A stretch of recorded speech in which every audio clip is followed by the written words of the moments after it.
Assalamualaikum warahmatullahi wabarakatuh.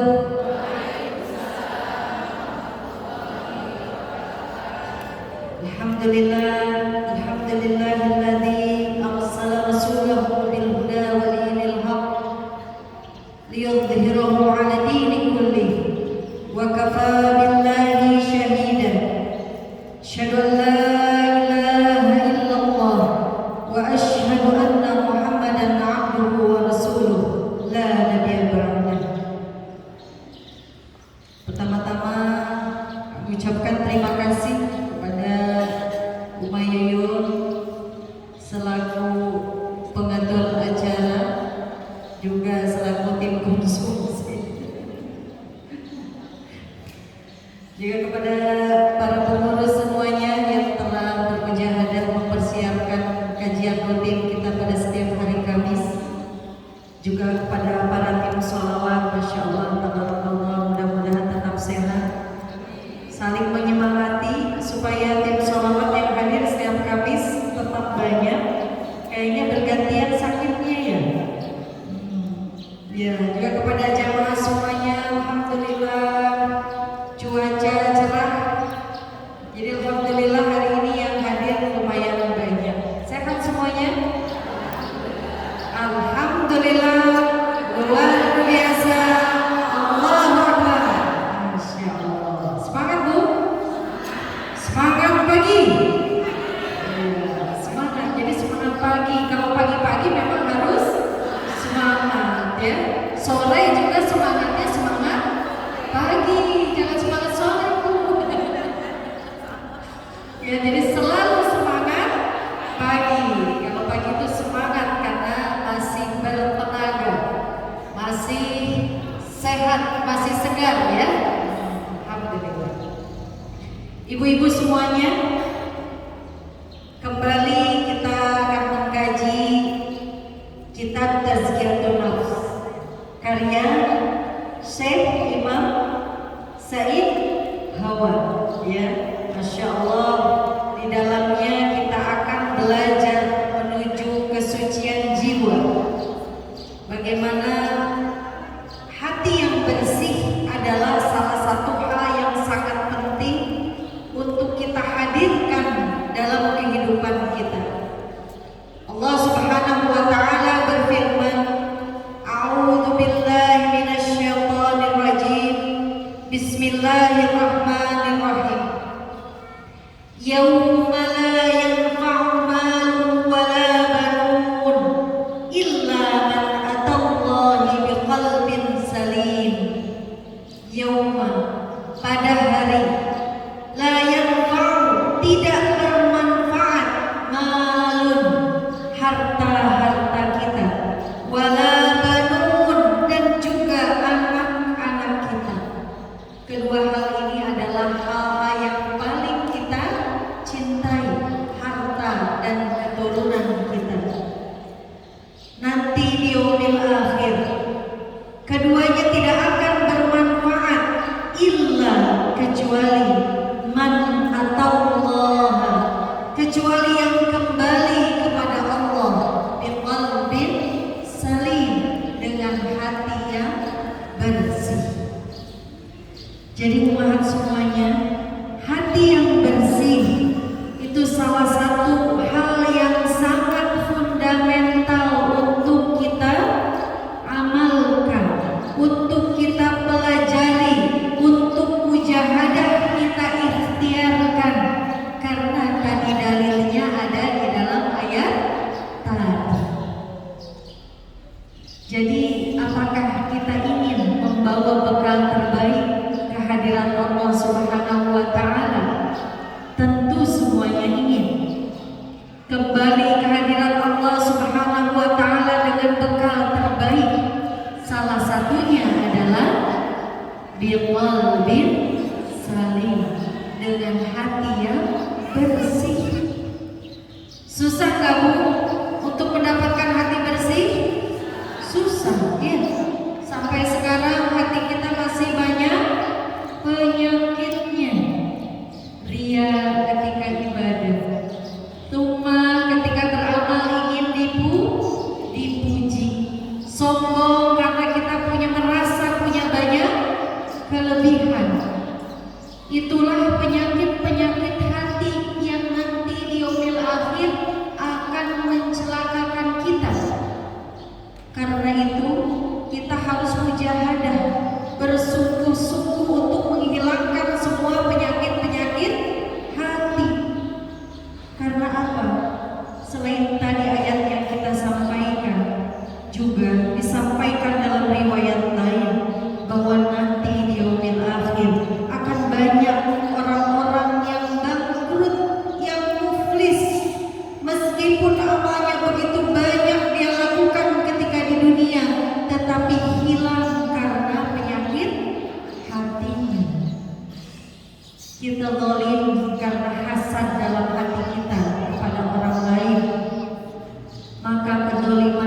mulut kita, maka nanti orang-orang yang kita zalimi di dunia akan menggugat kita. Pertama, nanti pahala kita akan diambil. Sebanyak kezaliman yang kita lakukan kepada sesama manusia. Yang kedua, kalau belum cukup pahala kita untuk menutup kezaliman kita, maka yang kedua adalah dosa-dosa orang yang dizalimi oleh kita akan diberikan kepada kita.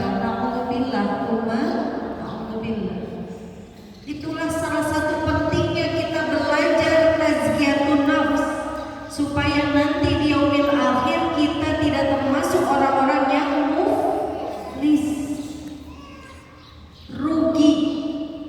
Kalau orang dagang berarti boro-boro dapat untung, malah rugi.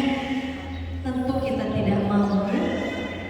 Karena itulah pentingnya umat semuanya untuk istiqomah hadir di majelis hari Kamis ini, supaya umat semua belajar sedikit demi sedikit untuk belajar membersihkan hati. Bisa langsung belajar sekali langsung bersih? Tidak, ya. Karena membersihkan hati itu sangat sulit.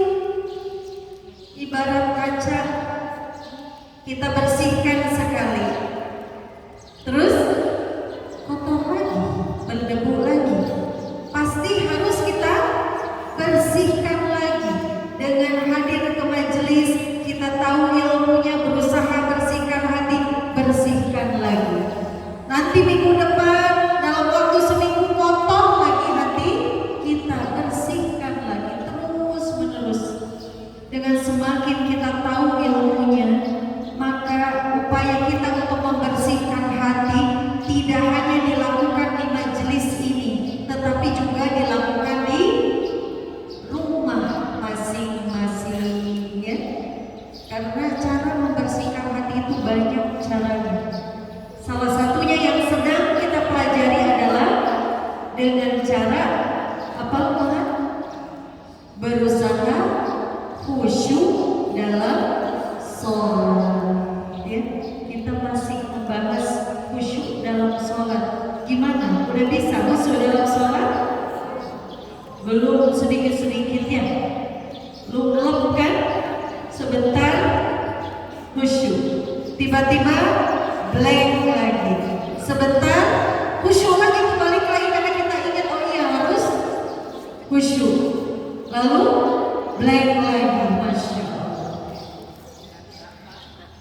Para ulama menyampaikan, apabila dalam sholat kita hanya ingatnya itu sebanyak 1/3 dalam seluruh bagian sholat, 1/3 berarti 33% kita khusyuknya, itu saja termasuk menjadikan kita termasuk orang-orang yang lalai. Ya, fawailul lil musallin alladzina hum fi sholatihim sahun. Kita dikatakan sebagai orang-orang yang celaka, orang yang lalai dalam sholatnya. Salah satunya orang yang hatinya malam ketika sholat. Nah, ibu-ibu kira-kira silahkan buat persentase setiap kita sholat. Kira-kira sholat subuh kita tadi berapa persen khusyuknya? Ya, makin lama makin kita upayakan, makin lama makin kita tingkatkan khusyuknya dengan menguasai ilmu tazkiyatun nafs. Ya, maka silakan umat semuanya fokus berarti khusyuk, hindarkan semua gangguan-gangguan yang terutama gadget kita. Kalau tidak diperlukan untuk mencatat, simpan baik-baik di tas, matikan mobile datanya biar notifikasinya tidak hidup. Kalau kan biasanya tuh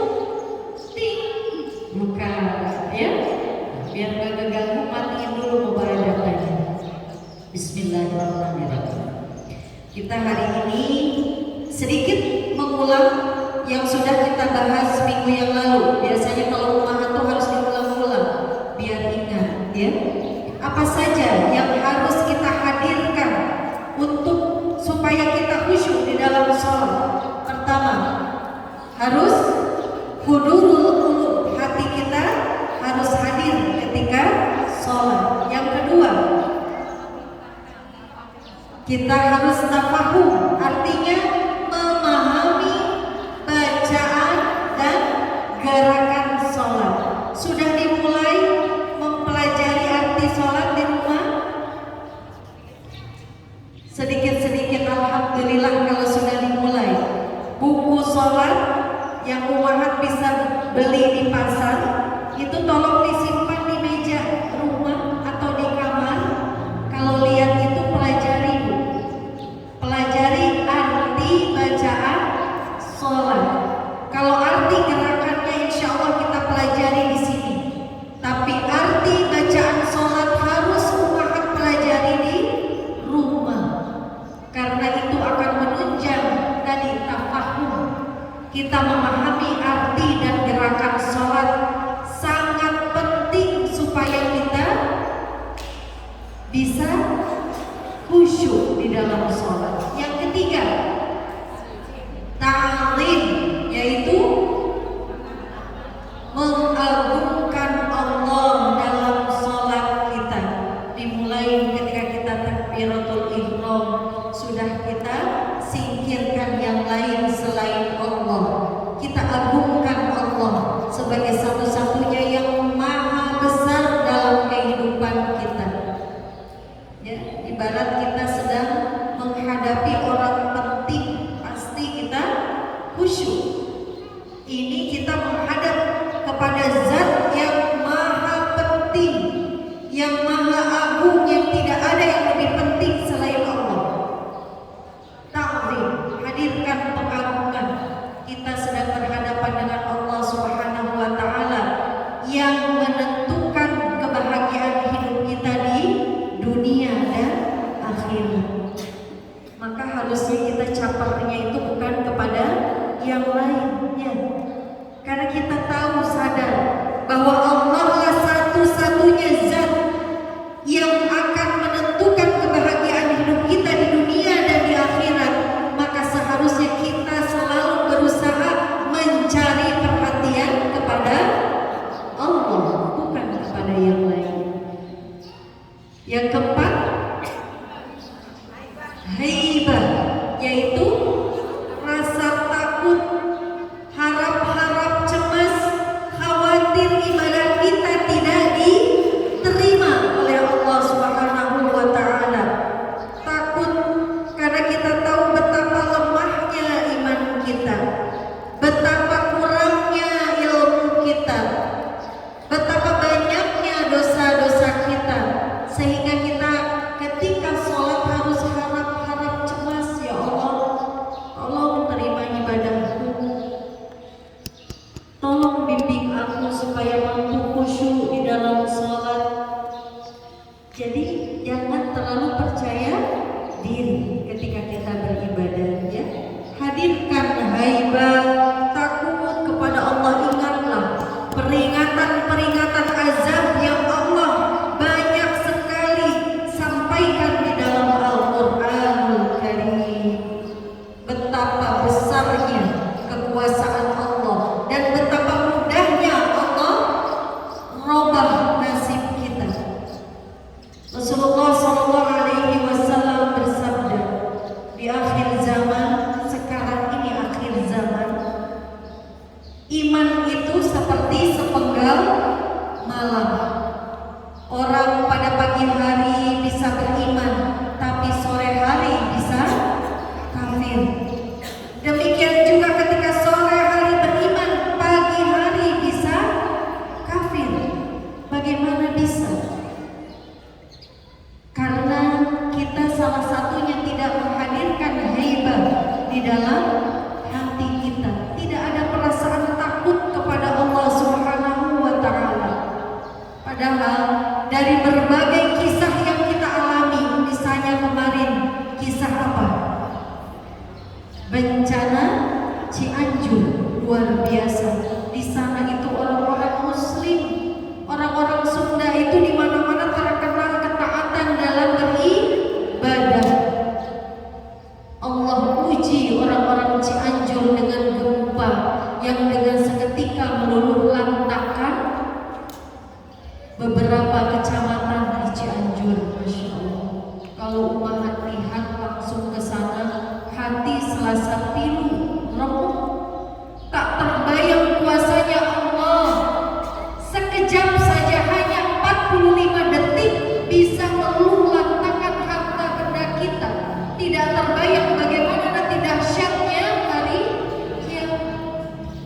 Itu baru gempa 5,6 skala Richter.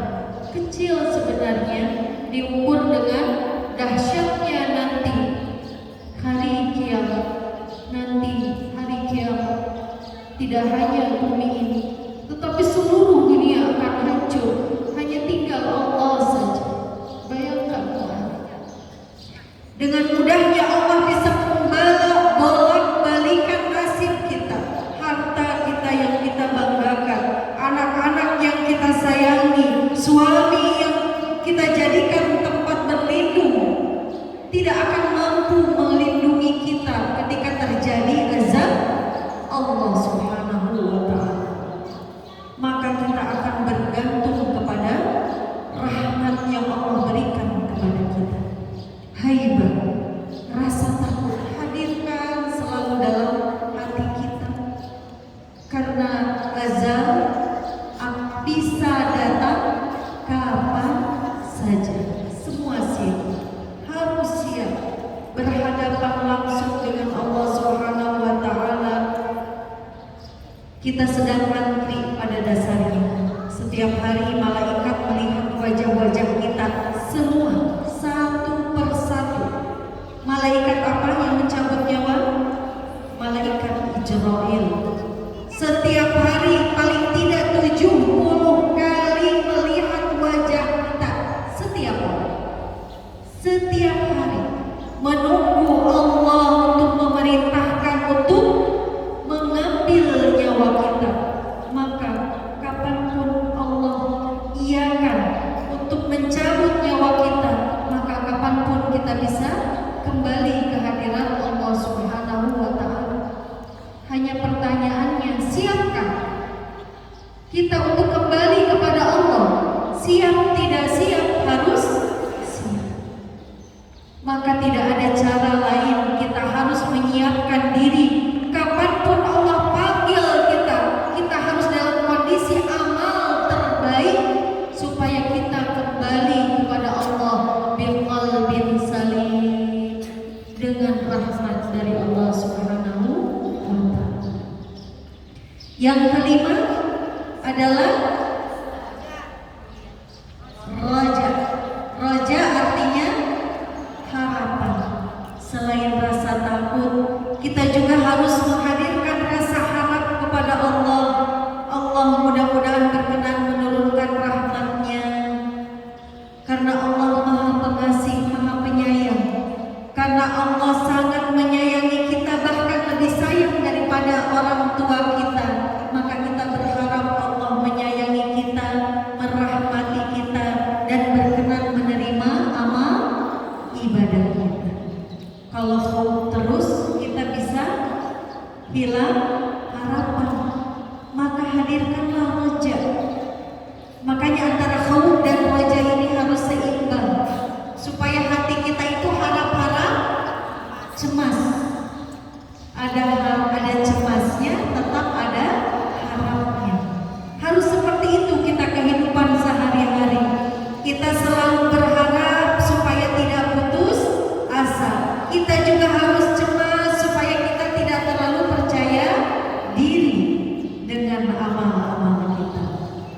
Yang terakhir apa? Hayya. Apa itu hayya?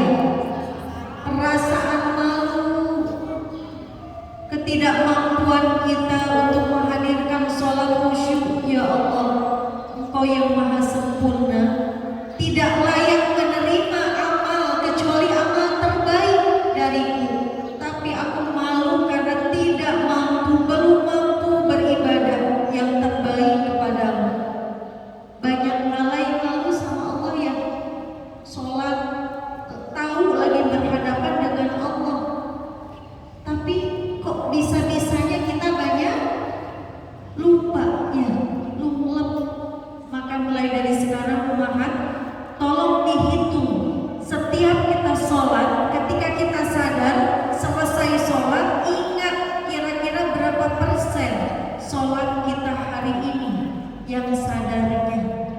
Maka itulah pahala yang akan kita dapatkan. Tadi tolong ukurnya 30% kita sadarnya berarti kita termasuk orang-orang yang lalai. Naudzubillah. Mudah-mudahan semuanya terus bisa menghadirkan ketujuh rasa ini dalam sholat kita. Hudurul qulub, tafahum, ta'zim, haibah, kemudian raja dan hayyah. Baik, 6 ya. Sekarang kita akan mempelajari bab baru. Bismillahirrahmanirrahim. Halo Bu. Mangga halo bismillah.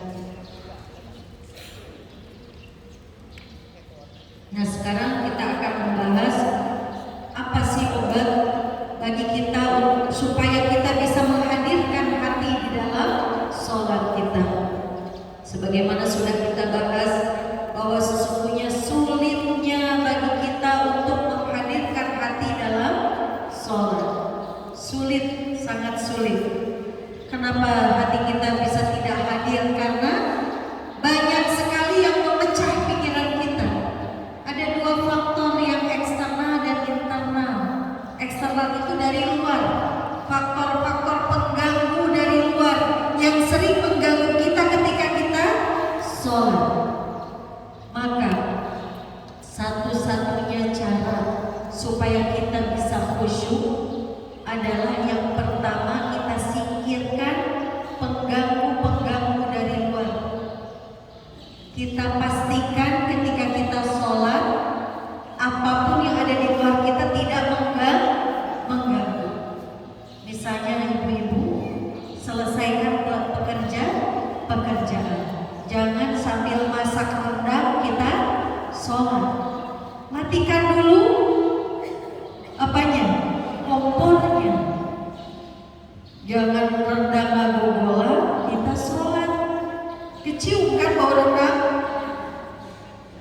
Kecium bau rendang otomatis mengganggu. Aduh, jangan-jangan gosong nih, jangan-jangan airnya habis nih, jangan-jangan mikirin rendang terus ketika kita sholat. Masya Allah.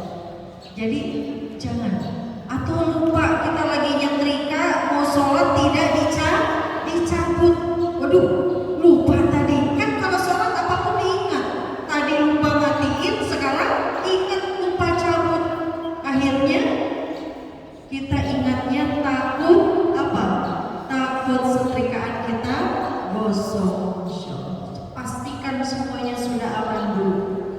Pastikan tidak ada satupun yang bisa mengganggu kita.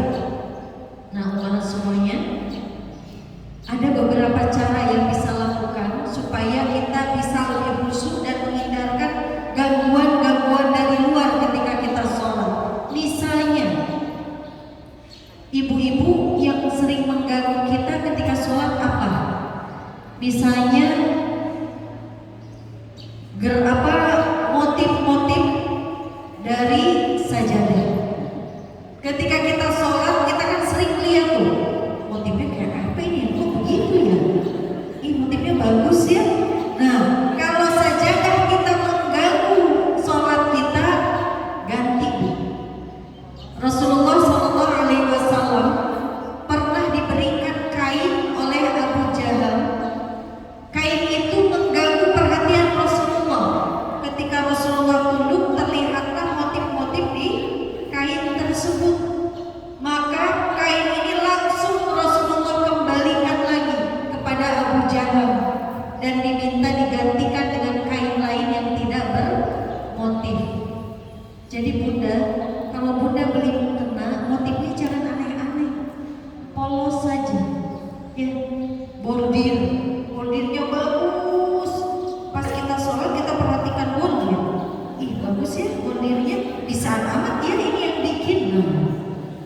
Kalau Bunda pernah tersirat pikiran seperti itu, maka hilangkan apa yang tadi mengganggu perhatian kita ketika sholat. Tutup. Rasulullah itu pernah sholat, kemudian dilihatnya di tempat sujud dalam sejadahnya ada motif yang mengganggu pikirannya, langsung Rasulullah tutup dengan kain. Jadi nanti silahkan umat semuanya perhatikan mukenanya. sajadahnya, mungkin pajangan di musolanya ada gambar Ka'bah di depan. Sholat bukannya nunduk malah lihat ke situ. Diperhatikan, oh itu di belakang Ka'bah ada apa ya? Kok kayak ada orang ya? Nah itu singkirkan dulu. Kalau para ulama bahkan mengkondisikan diri sholat di tempat yang sempit, mepet ke tembok, yang di tembok di depannya itu tidak ada apa-apa. Jadi bunda kalau sholat silahkan cari tempat terdekat dengan tembok yang tembok itu tidak ada gangguan. Atau kalau bunda lebih mudah khusyuk ketika gelap, matikan lampu. Kalau saya senang gelap kalau sholat, apalagi sholat malam, saya tidak nyalakan lampu karena kalau nyala lampu itu macam-macam kelihatan, digelapkan ruangan. Jadi pastikan semua yang mengganggu baik di tubuh kita, di ruangan, di tempat sholat tidak mengganggu kekhusyuan ketika sholat. Umahat lebih tahu apa yang mengganggu ketika kita sholat. Nah, itu namanya apa? Pengganggu yang dari luar, ya. Jadi diusahakan. Mengapa hal-hal seperti itu dibahas di dalam kitab ini? Berarti memang sudah umum orang-orang itu terganggu oleh hal-hal yang sifatnya dari luar. Nah, kalau pengganggu itu bukan dari luar, semuanya sudah disingkirkan pengganggu dari luar. Pakaian sudah polos, mukena sudah polos, tidak ada gambar sajadah, sudah aman, tapi kita tetap tidak khusyuk. Berarti penyebab tidak khusyuknya dari mana? Dari dalam, yaitu dari hati kita sendiri. Penyebabnya adalah apa? Hubud dunia. Karena begitu cintanya kita kepada dunia, yusibuha, yang sedang kita usahakan. Urusan anak begitu menyita perhatian kita. Apa-apa urusan anak. Anaknya sedikit gelisah kita. Yang punya anak kecil. Tapi kalau cinta kita kepada anak di bawah cinta kita kepada Allah, anak nangis sedikit tidak ada masalah. Misalnya anak bayi kita sholat ditaruh di depan kita. Kalau dia belum tidur ditaruh di depan, gak apa-apa umahannya, taruh di samping kita supaya kita merasa aman, tidak apa-apa. Dia nangis sendiri, biarkan. Dia narik-narik kain, misalnya dia bangun narik-narik kain. Kalau yang sudah bisa merangkak kan suka narik-narik kain. Maka kalau hati kita hadir dan memprioritaskan Allah, maka anak narik-narik pun tidak akan jadi masalah. Pernah dengar kisah Rasulullah, bagaimana Rasulullah ketika sholat dinaiki punggungnya oleh siapa? Cucunya Hasan dan Husain. Sampai Rasulullah itu ini sujudnya lama sekali. Sampai sahabat itu bingung, ini kenapa ya Rasulullah lama sekali sujudnya? Baru ketika Hasan Husain turun, baru Rasulullah bangkit dari sujud. Jadi Masya Allah, potret kelembutan hati Rasulullah. Kalau kita yang dinaikin punggungnya sama anak, mungkin sudah kita gebrek-gebrek ya. Supaya turun. Rasulullah menunggu sampai cucunya turun. Makanya ini salah satu dalil umahat, ya. Makanya kita kalau di Makkah sana sering melihat umahat itu sholat dalam kondisi menggendong bayi atau anak. Berarti umahat kalau memang anak kita lagi rewel, boleh sholat dalam kondisi menggendong anak daripada dia nangis terus. Tapi pastikan tubuh anak kita dalam kondisi bersih, popoknya sudah diganti, ya, celananya tidak bernajis dan sebagainya. Gendong anak kita, tapi hati kita harus tetap hadir fokus kepada Allah Subhanahu wa taala. Sekali lagi Bunda, kalau kita susah sekali menghadirkan hati karena bukan faktor eksternal, berarti kita termasuk orang-orang yang hubud dunia. Maka cinta kita kepada dunia tidak bisa disandingkan bersamaan dengan cinta kita kepada Allah Subhanahu wa taala. Maka coba tanyakan kepada hati kita masing-masing, yang dominan ada di hati kita itu dunia atau Allah atau akhirat? Kalau yang ada di dalam hati kita dominan akhirat, maka urusan dunia sebesar apapun tidak akan membuat kita terganggu dalam sholat. Maka kalau kita masih hubung dunia, kita hadir di majelis taklim seperti ini pun kita risau. Risaunya apa?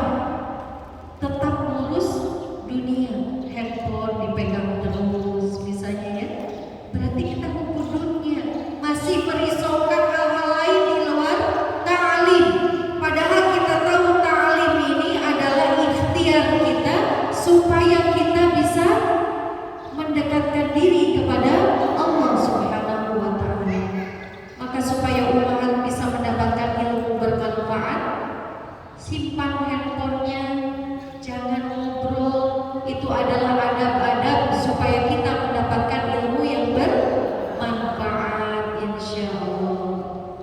Nah umat, sekarang kita lihat yang ketiga. Kalau tadi kan obatnya, bagaimana obat untuk menghadirkan hati? Yang pertama kita hindarkan penyebab-penyebab eksternal. Yang kedua, obati penyakit tadi, hubud dunia, supaya kita bisa menghadirkan hati. Kalahkan kecintaan kita terhadap dunia dengan kecintaan kita kepada Allah Subhanahu wa taala. Tanamkan di dalam pikiran kita bahwa dunia ini tidak lebih mulia daripada sebelah sayap nyamuk. Dalam hadis disampaikan seperti itu. Kalau Bunda ingin tahu betapa hinanya dunia ini, bahkan Allah Subhanahu wa taala mengibaratkan hinanya dunia ini seperti sayap nyamuk, bahkan cuma sebelah. Coba, sayap nyamuk tipis kecil cuma sebelah pula, apa gunanya? Bahkan diriwayatkan dalam riwayat lain, dunia ini seperti air laut, makin direbut makin haus. Maka Bunda jangan pernah merebut dunia ini terlalu banyak, sewajarnya saja, supaya kita tidak semakin haus kepada dunia. Dan tanamkan juga dalam pikiran kita, dunia ini adalah penipu yang paling ulung. Tidak ada penipu lain yang paling ulung selain dunia.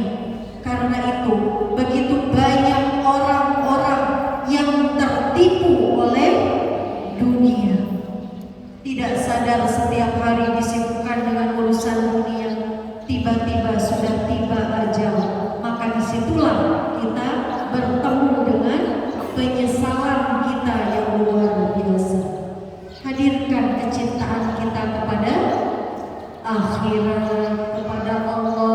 Fokus, kita ini akan kembali kepada Allah. Inna lillahi wa inna ilaihi raji'un. Kita ini milik Allah, dan kapanpun Allah berhak untuk memanggil kita untuk kembali. Fokus kepada Allah, fokus kepada akhirat. Insya Allah hati kita akan lebih mudah hadir ketika sholat. Ya Bunda, sekarang yang ketiga adalah apa saja hal yang harus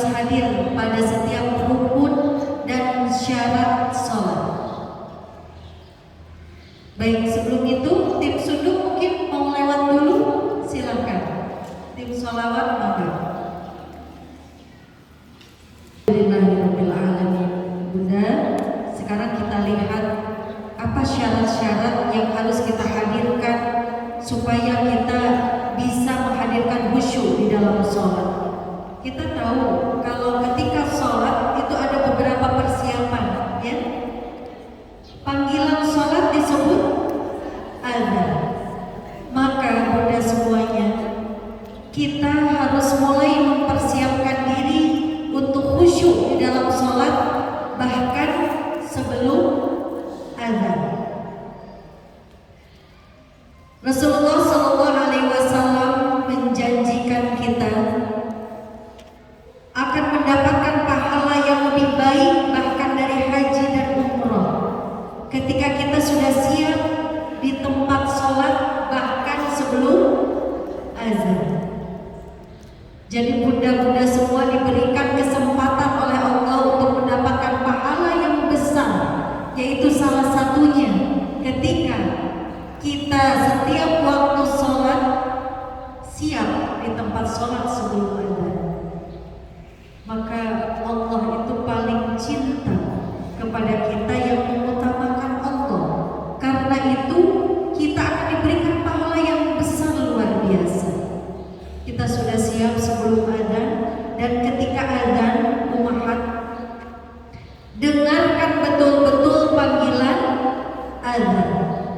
Barang siapa yang bunda bersegera memenuhi panggilan azan, mendengarkan dengan baik setiap bacaan azan, kemudian menjawabnya, Allahu Akbar, Allahu Akbar. Kita jawab dengan Allahu Akbar, Allah Maha Besar.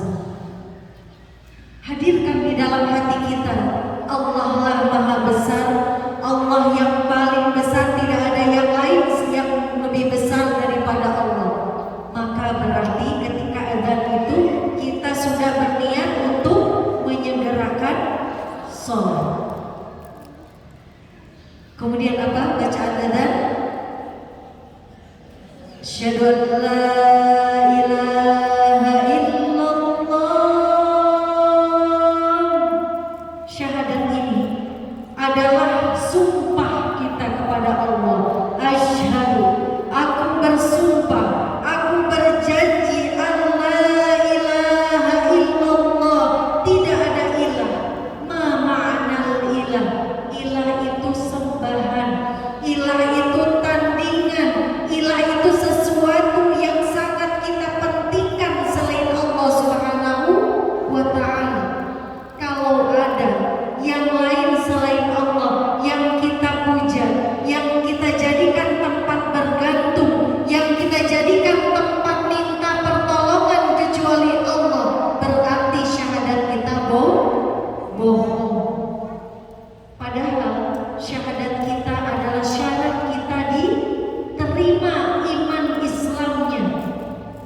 Kita insya Allah akan masuk surga ketika kita sudah bersyahadat dengan kita mengatakan la ilaha illallah. Kita mengatakan la ilaha illallah, tidak ada ilah, tidak ada sembahan, tidak ada tempat bergantung, tidak ada tempat meminta kecuali Allah. Tetapi di luar sana kita masih minta pertolongan kepada selain Allah, berarti syahadat kita bohong. Jadi ketika kita mendengarkan azan, asyhadu an la ilaha illallah, maka kita perbaharui kembali syahadat kita. Kita ingat kembali sesungguhnya di dunia ini tidak ada tempat bergantung kecuali Allah. Kita sesusah apapun mintalah kepada Allah. Kemudian apa? Wa asyhadu anna Muhammadar Rasulullah, dan aku bersaksi bahwa Rasulullah Muhammad sallallahu alaihi wasallam adalah nabi dan utusan Allah Subhanahu wa taala. Kita mencintai Rasulullah. Apa bukti cinta kita kepada Rasulullah? Adalah dengan cara menjalankan sunnah Rasulullah Sallallahu Alaihi Wasallam. Maka kita dengarkan azan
Kita sesungguhnya sedang memperbaharui iman kita kepada Allah Subhanahu wa Ta'ala, dan sedang memperbaharui komitmen kita dalam menjalankan sunnah Rasulullah Sallallahu Alaihi Wasallam.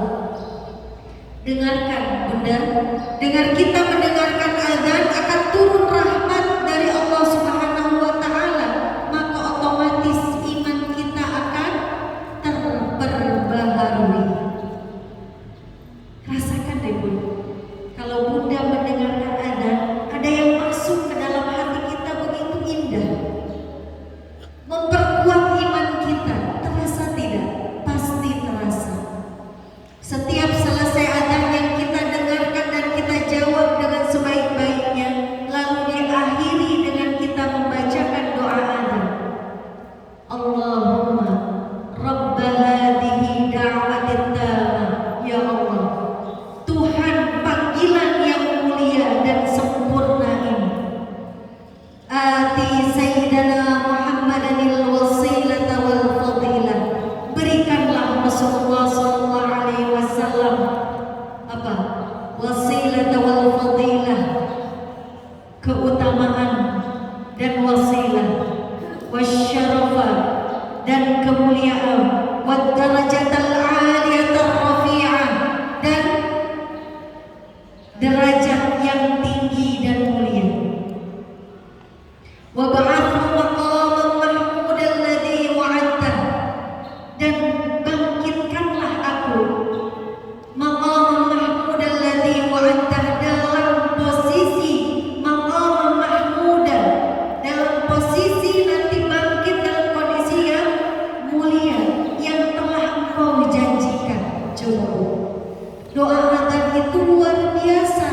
Kita mendoakan Rasulullah sebagai tanda cinta kita kepada Rasulullah, dan diakhiri dengan kita apa?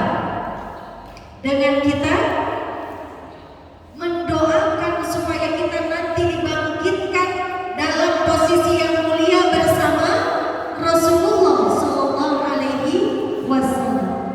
Innaka la tukhliful mi'ad, ya Allah, sesungguhnya Engkaulah zat yang tidak pernah menyalahi janji. Bunda hafal arti dari bacaan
dengan balasan yang terbaik. Di riwayat lain disampaikan, apabila ketika adzan kita mendengarnya, menyambutnya dengan penuh gembira, bukan kuburutu azan deui kakak bieu mah geus asal deui. Kadang-kadang gitu ya, kita astagfirullah geus asal deui, tapi hati kita bukan gembira, malah aduh Korea ini sholat deui. Nah, kalau hati kita yang ada di dalam hati itu perasaan seperti itu, maka kita tidak akan termasuk orang-orang yang nanti di hari pengadilan diberikan kabar yang gembira. Tapi kalau kita mendengar panggilan azan dengan penuh gembira, dengan penuh senang hati, alhamdulillah Allah sudah memanggil kembali. Alhamdulillah Allah masih berikan umur. Alhamdulillah Allah masih berikan kesempatan mendapatkan pahala yang terbaik. Maka kegembiraan kita tersebut akan dibalas oleh Allah dengan kegembiraan nanti di yaumil akhir, ketika kita akan dihisab oleh Allah Subhanahu wa ta'ala. Bun, mau ya? Pasti mau. Pasti kita mau nanti di yaumil akhir dimudahkan hisab kita. Bahkan kita maunya nanti di yaumil akhir itu bisa masuk surga tanpa hisab. Ada orang-orang seperti itu yang sangat dicintai oleh Allah Subhanahu wa ta'ala. Bahkan bisa masuk surga tanpa dihisab. Yang lain beribu-ribu tahun antri untuk dihisab satu-satu oleh Allah Subhanahu wa ta'ala. Tapi orang-orang ini yang dicintai oleh Allah Subhanahu wa ta'ala akan datang kepada Allah Subhanahu wa ta'ala tanpa menunggu lagi, tanpa dihisab. Dia akan disegerakan untuk mendapatkan rahmatnya Allah, mendapatkan pahala terbaik dari Allah Subhanahu wa ta'ala, yaitu bertemu dengan Allah Subhanahu wa ta'ala. Nanti ilmunya akan kita kaji. Yang sekarang terutama satu yang tadi harus kita hadirkan apa Bunda?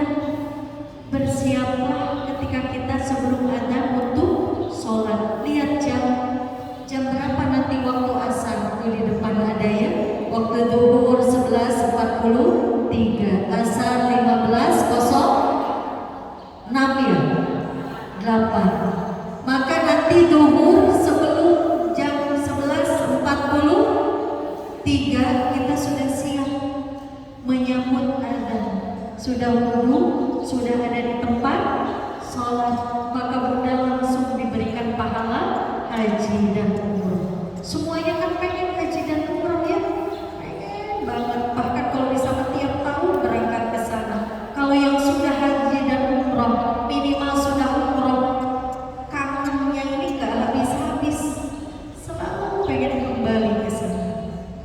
Maka Bunda akan diberikan pahala haji dan umroh setiap waktu sholat. Coba 5 kali haji dan umroh setiap hari, bukan setiap tahun juga setiap hari ya Bun. Minimal beberapa kali lah kita sudah siap sebelum ada misalnya maghrib, Aisyah, subuh ya. Mungkin kalau zuhur maghrib, kalau asar masih ngurusin anak. Nah maghrib udah selesai, siap di tempat sholat sebelum adzan ya Bun. Baik Bunda semua